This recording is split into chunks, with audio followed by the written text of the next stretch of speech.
Everyone, study with Monika में आपका स्वागत है। इस वीडियो में हम देखने वाले हैं 8th क्लास हिस्ट्री का जो हमारा फर्स्ट चैप्टर है उसके क्वेश्चन आंसर। पहला हमारा जो क्वेश्चन है उसमें सही और गलत बताना है। जेम्स मिल ने भारतीय इतिहास को हिंदू, मुस्लिम, ईसाई 3 कालखंडों में बांट दिया था। तो हमें बताना है ये सही है या गलत है। तो ये बिल्कुल सही है। क्यों? क्योंकि जो जेम्स मिल थे उन्होंने भारतीय इतिहास को अपनी एक बुक लिखी थी, उसमें उन्होंने 3 कालखंडों में बांटा था, हिंदू, मुस्लिम और ईसाई। सेकंड हमारा है कि सरकारी दस्तावेज़ों से हमें यह समझने में मदद मिलती है कि आम लोग क्या सोचते थे। तो क्या जो सरकारी दस्तावेज होते हैं, जो रिकॉर्ड होते हैं, उनसे हमें ये पता लगता है कि आम लोग क्या सोचते हैं, जो पब्लिक है वो क्या सोचते हैं।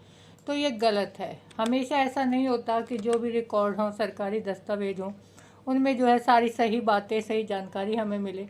तो हम नहीं कह सकते कि भाई आम लोग क्या सोचते हैं, इसके बारे में हमें सही जानकारी मिल सकती है। तो ये गलत है। तीसरा हमारा है कि अंग्रेज़ों को लगता था कि सही तरह शासन चलाने के लिए सर्वेक्षण महत्वपूर्ण होते हैं। तो ये बिल्कुल सही है। जो अंग्रेज होते थे वो सर्वे करवाते थे, सर्वेक्षण करवाते थे अपने हर काम को करने से पहले, ताकि वो अपने आगे की प्लानिंग कर सके, योजना कर सके कि किस तरह से काम करना है, अपने व्यापार को किस तरह से बढ़ाना है, भारतीय क्षेत्रों पर किस तरह से अपना अधिकार जो है करना है। तो ये बिल्कुल सही है। वो सर्वेक्षण को महत्वपूर्ण मानते थे। सेकंड क्वेश्चन देखेंगे हम। जेम्स मिल ने भारतीय इतिहास को जिस तरह कालखंडों में बांटा है उसमें क्या समस्याएं थी। तो हमने देखा कि जेम्स मिल ने 3 कालखंडों में बांटा था। एक था हिंदू, मुस्लिम और ब्रिटिश। तो उसमें समस्याएं क्या थी। 1817 में स्कॉटलैंड के अर्थशास्त्री और राजनीतिक दार्शनिक जेम्स मिल ने 3 खंडों में a history of British India, British Bharat का इतिहास नामक एक किताब लिखी थी। उनकी किताब का नाम था ब्रिटिश भारत का इतिहास, a history of British India. इस किताब में उन्होंने भारत के इतिहास को 3 खंडों में बांटा था। पहला था हिंदू, दूसरा था मुस्लिम और तीसरा था ब्रिटिश।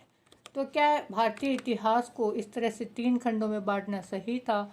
तो ये शायद सही नज़र नहीं आता। क्यों? क्योंकि जो भारत था उसमें सिर्फ हिंदू, मुस्लिम और ब्रिटिश ही नहीं थे, बल्कि और बहुत सारी जातियों के, बहुत सारे धर्मों के लोग थे। तो हम ये नहीं कह सकते कि भाई सिर्फ जो भारत है उसमें जो है हिंदू और मुस्लिम ही थे और अब ब्रिटिश आ गए, उनका प्रभुत्व है।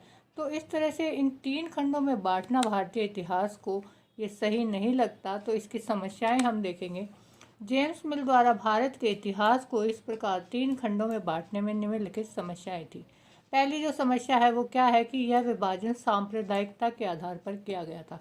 यानी हिंदू, मुस्लिम, भाई धर्म के आधार पर उन्होंने जो है भारतीयों को बांट दिया। तो ये सही नहीं है, धर्म के आधार पर किसी भी देश को, किसी के भी देश के इतिहास को बांटना। दूसरा था कि ये काल विभाजन औपनिवेशिक विचारधारा पर आधारित था। औपनिवेशिक विचारधारा मतलब जो अंग्रेज थे उन्होंने भारत पर जो है अपना अधिकार जमा लिया था। अब वो ये सोचते थे कि पहले यहाँ पर हिंदू मुस्लिम थे, अब जो है ब्रिटिश भी आ गए, तो भारतीय इतिहास को हम हिंदू, मुस्लिम और ब्रिटिशर्स में जो है बांट सकते हैं। तो उन्होंने अपनी विचारधारा का प्रयोग किया। तो ये भी सही नहीं है। इस काल विभाजन का उद्देश्य भारतीयों को अलग अलग पहचान देकर फूट डालना था।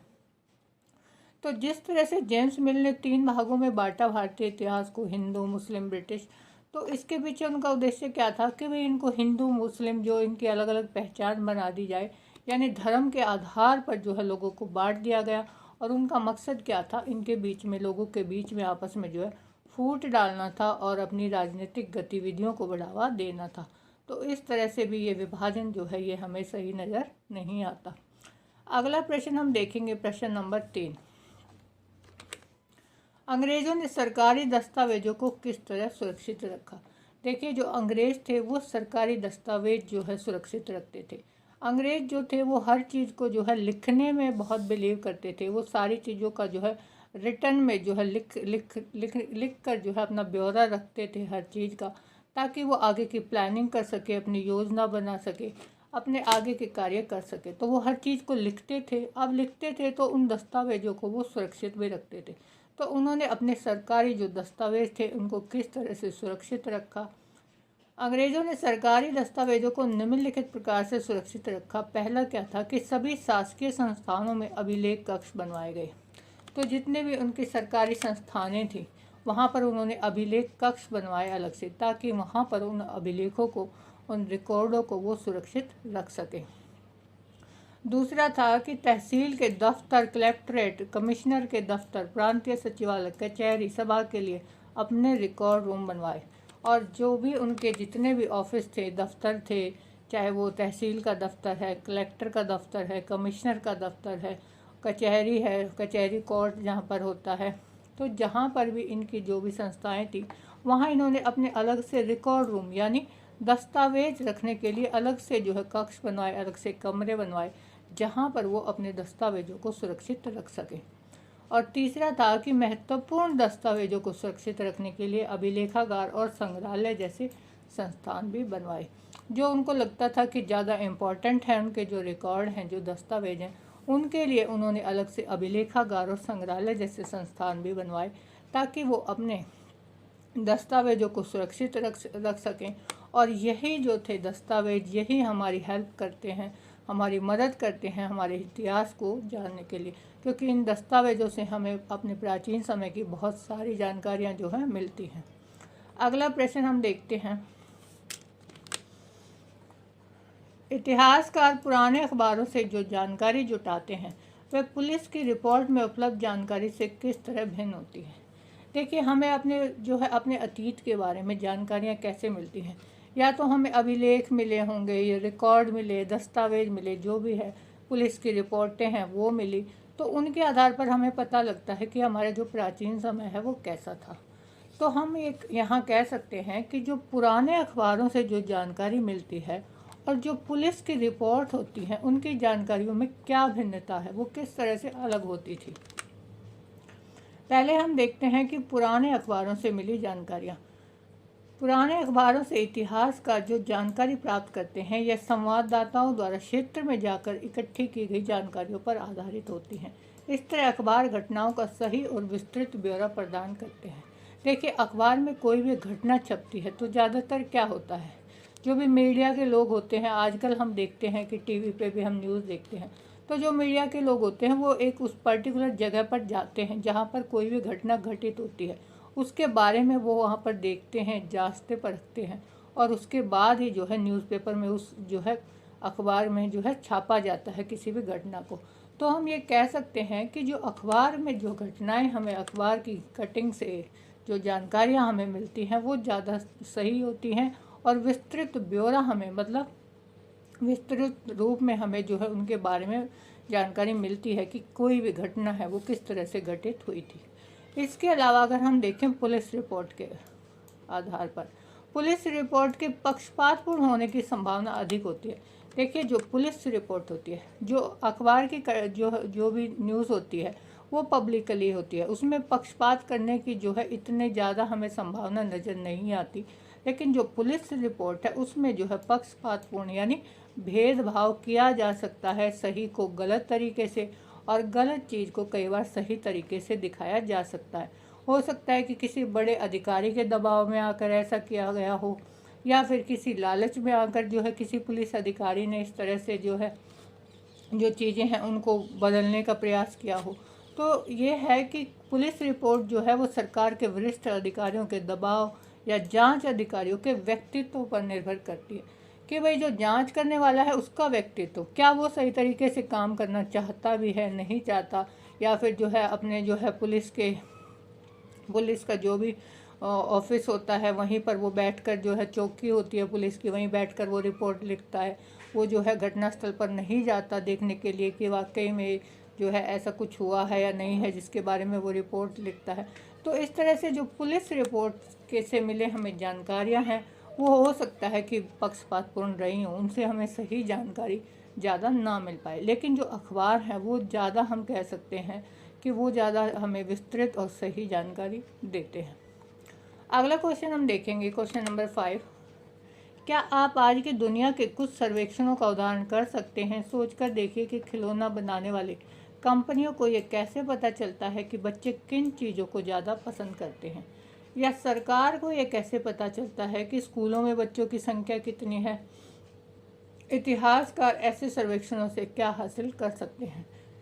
देखिए, इस क्वेश्चन में हमें मेनली ये बताना है कि जो सर्वे है, जो सर्वेक्षण है, वो हमारी हेल्प कैसे करता है, कोई भी आंकड़ा हमें कैसे मिलेगा, वो सर्वेक्षण से ही पता लगता है। सर्वेक्षण के कुछ उदाहरण हम देख सकते हैं। पहला है जनगणना। जैसे जब जनगणना होती है तो हम लोग देखते हैं कि जो जनगणना करने वाले व्यक्ति हैं वो घर घर जाकर पता करते हैं कि भाई आपके फैमिली मेम्बर कितने हैं, कितने बुज़ुर्ग हैं, कितने युवा हैं, कितने बच्चे हैं। तो ये सारी जानकारियाँ वो लेके जाते हैं हमसे, तभी वो सही तरीके से बता पाते हैं कि किस क्षेत्र में जो है कितनी जनसंख्या है। ऐसे ही जो चुनाव पूर्व सर्वेक्षण होता है, जब चुनाव होना होता है तो उससे पहले हर घर में जाकर जो है वोटर आईडी की जांच की जाती है कि भाई किसकी आयु इतनी हो गई है 18 साल, जिसका वोटर आईडी जो है बनाना है या जिनका बन चुका है। तो इस तरह के सर्वेक्षण चुनाव से पहले किए जाते हैं। अगर किसी जगह पर हमें वनों का क्षेत्रफल पता करना है कि भाई अगर हम कहें कि भारत में जो है वनों का क्षेत्रफल इस राज्य में इतना है, तो हमें कैसा पता लगेगा? हमें वहाँ जाकर उसके बारे में जानकारी मिलेगी जब हम वहाँ जाकर उसका सर्वेक्षण करेंगे उस जगह का।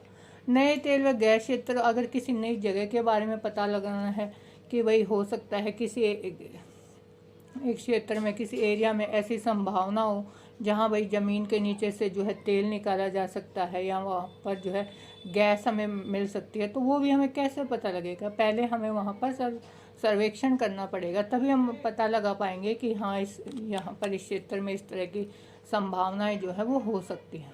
तो सर्वेक्षण जो है वो बहुत इम्पोर्टेंट होता है। खिलौने बनाने वाली कंपनियों की अगर हम बात करें, मान लो कोई खिलौने बनाने वाली कंपनी है, किसी एक पर्टिकुलर एरिया में खिलौने बनाने वाली कंपनी जो है खिलौने बनाती है।